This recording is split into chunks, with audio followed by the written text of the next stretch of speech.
Salut, on est béni de nous retrouver à nouveau en ce jour du vendredi 20 juin 2025 et on rend toute la gloire au Seigneur Jésus-Christ, l'unique Dieu, le seul Dieu vivant et puissant.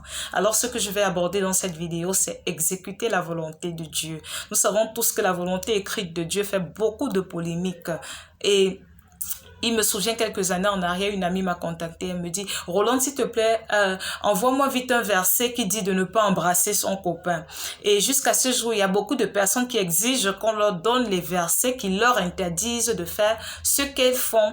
Et ce que le Saint-Esprit m'a fait grâce de comprendre, que je vais partager comme ça là, c'est que la volonté de Dieu, c'est un point de chute. La volonté, Dieu a voulu que nous utilisions notre intelligence et notre sagesse pour parvenir à sa volonté, à la perfection de sa volonté, à sa volonté parfaite, je veux dire. Et comment est-ce que je peux illustrer ça?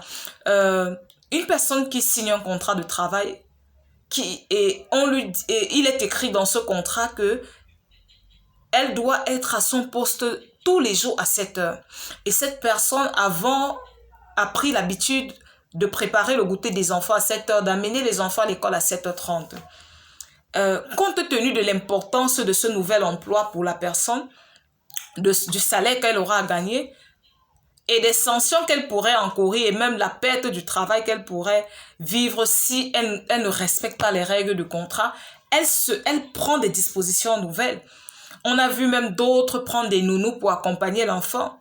Ce n'est pas écrit dans le contrat que tu vas dorénavant te réveiller à 6 heures, tu vas préparer le goûter des enfants à 6h30. C'est toi qui te mets dans des dispositions nouvelles. C'est toi qui prends de nouvelles résolutions pour parvenir à honorer aux règles de ton contrat. Et il va de même pour l'exécution de la volonté de Dieu.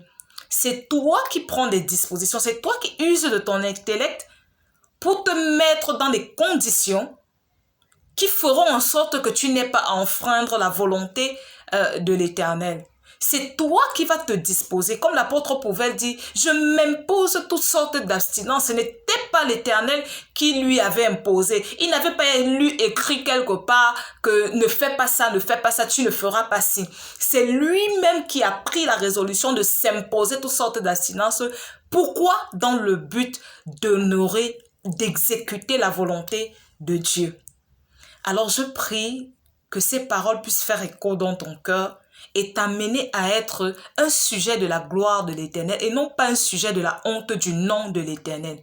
Soyons de ceux qui élèvent le nom de l'Éternel en exécutant la volonté parfaite de Dieu.